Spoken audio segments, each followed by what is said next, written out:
ijoollee sikkoo mandoo si malee qalbiin qabu yaadate galeerra qalbiin hafuute akkam tahee rafaa roobeen na eegi borga bayaa dhufaa qalbiin hafuute akkam tahee rafaa roobeen na eegi borga bayaa dhufaa.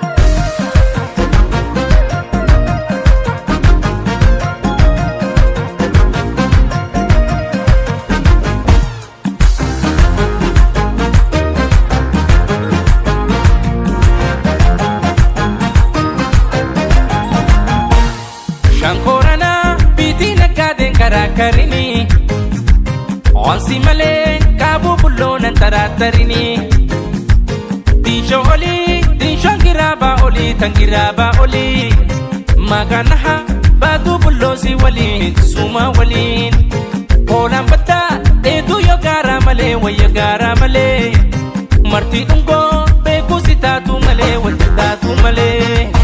Ansi malee tabiraan jaalanne maajaluuf taata fi kootu malee baara baaleef sookumaariin oolla kootu badii fudhadhee siin gala fiixaatu goota isiin gootuma jibba lamaan kakkuwaa kookuma.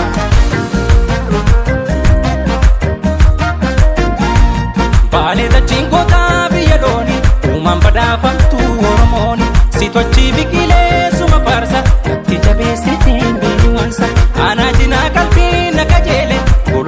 Daami salamata bareetti sikkoota walaabu akkam godhee garaan ilaanfata bareetti sikkoota walaabu akkam godhee garaan ilaanfata bareetti sikkoota walaabu akkam godhee garaan ilaanfata.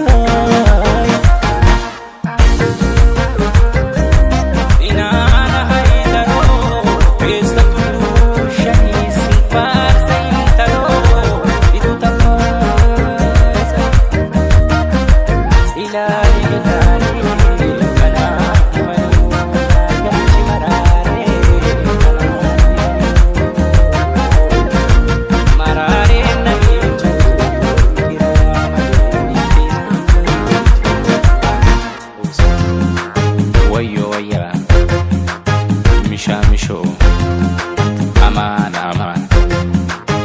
Makan